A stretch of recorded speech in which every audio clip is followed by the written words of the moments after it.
Today, we're diving into the Guru Hari Darshan in Delhi. It's this huge spiritual gathering, and we're going to look at how an entire atmosphere of devotion gets built, not just through silent prayer, but through this really powerful mix of sound and symbolism. Let's get right into it. So, at the heart of it all is a really human question, right? How do you take a feeling that's inside you, something like devotion, and actually express it on the outside? How do you make it something people can literally see and hear? We're going to see how this community does exactly that, using two amazing tools, song and symbols. Okay, so the whole event really revolves around one person, Mahant Swami Maharaj, who's the current spiritual leader of this Hindu denomination. All these devotees have gathered for what's called darshan. This is a really significant experience of just seeing a revered spiritual figure, and it's considered a profound blessing. That single moment of connection, it's the anchor for everything else that's about to happen. And the main way all this devotion comes out is through music. The air is just filled with the sound of kirtans. These are sacred hymns, often sung in a call and response style.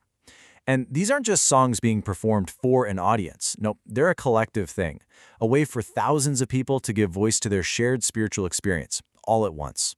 So, if we lean in and really listen to the words of these kirtans, we get a pretty amazing window into the specific qualities the devotees admire and revere in their leader. Take this line from one of the songs. It captures this feeling of being completely captivated, of your mind just getting lost in the spiritual presence of their guru. You can tell it speaks to an experience that goes way beyond just simple respect. We're talking about total, immersive devotion. And the songs get really specific. They paint this incredible picture of their leader using all this poetic imagery. They sing about his gentle, sweet words and how his presence feels like raining nectar from a cloud. They praise his compassionate eyes and truly believe that with every step he takes, he removes inner sorrow and literally overflows oceans of happiness. It's a brilliant way to see how these abstract feelings get tied to very concrete, praiseworthy qualities. And all of this, it just builds and builds to this overwhelming feeling of gratitude. This one lyric right here reveals the core belief that the divine is being experienced through a human form. For the devotees, this isn't just a nice moment, it's a profound, life-changing blessing. So you've got this really powerful, internal feeling that's being expressed through song. But then, the event pivots. It takes all that same devotional energy and completely transforms it from something you hear into something that everyone can see. And this visual symbol, well, it takes the form of white doves, which pretty much everyone around the world recognizes as a sign of peace. The action itself is simple. Doves are brought to Mahant Swami Maharaj, and the idea is for him to release them, to send this message of peace out into the world. It's a classic, beautiful symbolic gesture. But then, something happens that no one quite expected. The doves hesitate. They don't just immediately fly away from his hands. Now, for the devotees and the event's commentator, this isn't some random thing. No, this moment is absolutely packed with a deeper meaning that needs to be understood.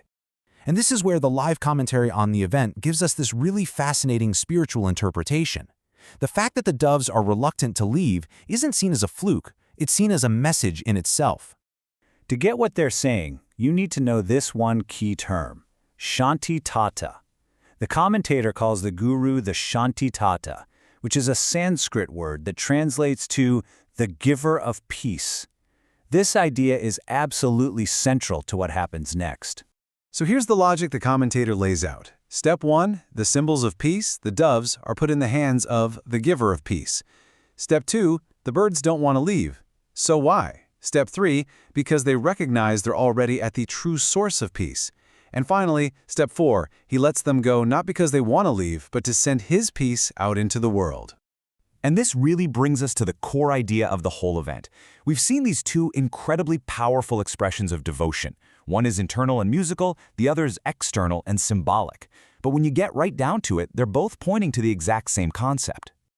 This line from the commentary just ties it all together perfectly. The argument being made is that if even a simple, naive bird can recognize the ultimate source of safety and peace, the truest refuge, then surely humans should try to find that same understanding. The bird actually becomes a teacher in this moment. And there it is, the ultimate connection.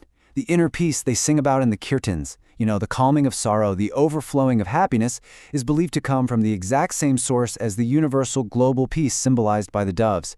It's this beautifully unified way of looking at the world. And that leaves us with a final thought to chew on. For this community, the symbols are crystal clear. But it makes you wonder, doesn't it? In our own lives, when we're looking for a little stillness or a sense of peace, what are the symbols, whether they're sounds or images or actions, that we turn to? What helps us make that feeling real?